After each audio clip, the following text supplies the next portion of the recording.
Swaminathan Aiyar, consulting editor of ET Now, joins us with his take on how should one really read and dissect into the state or into the assembly election verdict.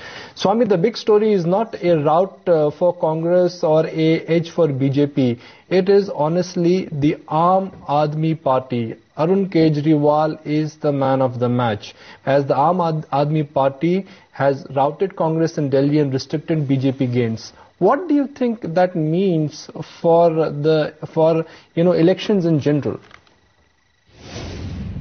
We don't know the answer right now.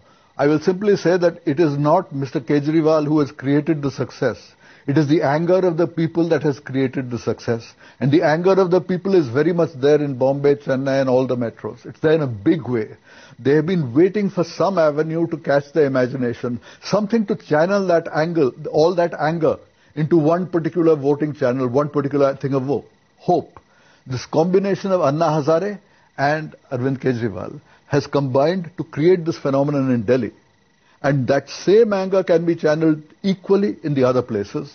The Aam Aadmi Party claims that they have already made preparations in 380 districts of India, more than half the districts of India. So let us not question the potential of the BJP, of the AAP. It has the potential to win a significant number of seats. We don't yet know to what extent that potential will be fulfilled, but we live in interesting times. We sure do. Swami, hi, morning. Clearly, Modi was the face of the campaign in Delhi. The gains haven't been spectacular. What do you think happened there? No, I would have to say that Modi has to be terribly disappointed with his performance in Delhi. Because if you look at the share of the popular vote, the BJP share of the popular vote has actually fallen by almost 2 percentage points in Delhi. So much for the Modi effect. Now here was a split, I mean, in some place like Rajasthan, in some place like Madhya Pradesh, you could say, well, you know, there is already the strong popular chief minister who has delivered. You could say the same in Chhattisgarh. But Harshvardhan has delivered nothing. He has not been in power. He was a relative pygmy. So in Delhi, the Modi effect should have had the largest add-on effect, because there was no big local leader to whom you could ascribe anything. And if you see, while the BJP may scrape through, the share of the popular vote is actually down. So I would say very clearly, the Modi effect is a very limited one, and I think Narendra Modi should be a bitterly disappointed man. So, Swami, how much credit can Modi take for BJP's victory in Madhya Pradesh and Rajasthan? These are two states where BJP clearly has emerged as the clear winner. Chauhan has won re-election with an increased majority, and that really is a very substantial performance. So yes, I think some of those local leaders who have delivered, they can say that, you know, we really do deserve the credit. I would add that after this, I would say Shivraj Singh Chauhan is a candidate to become Prime Minister.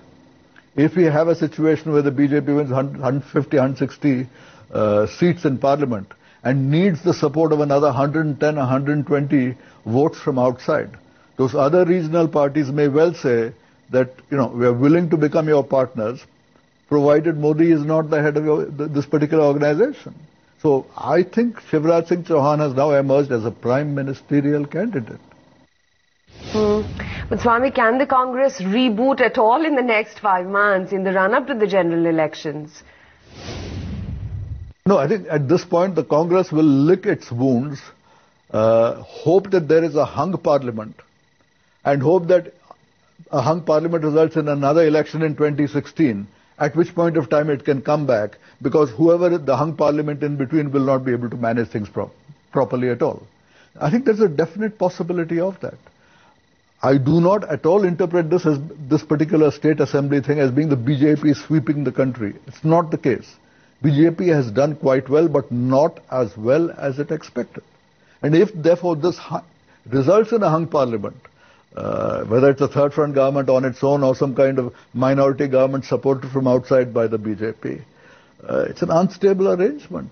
Even if you have an NDA-led ramshackle coalition dependent upon one or two disgruntled fellows who may leave you, It's an unstable situation, one that can leave the BJP looking in bad shape. So there can be another general election in 2015, 2016. I believe Congress will say, let's write off 2014. We're not going to win there. Let us recoup and let us prepare for the next election in 2016. Okay.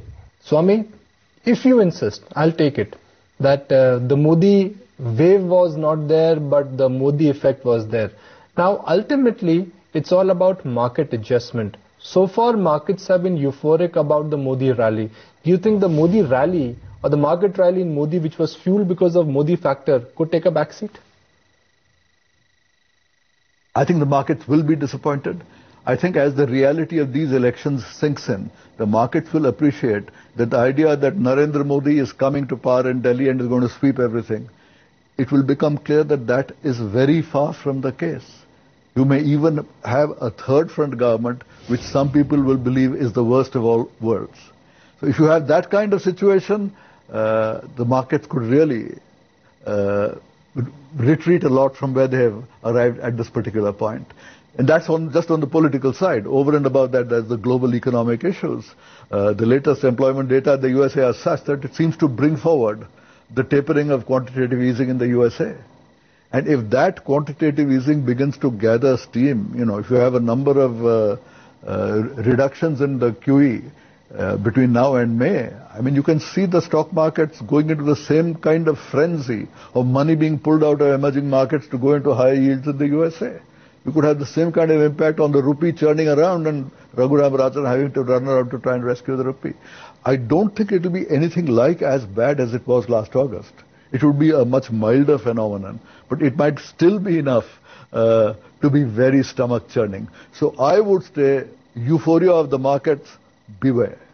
Okay, Swami, on that cautious note, we'll let you go. Appreciate you taking the time out and joining in as always.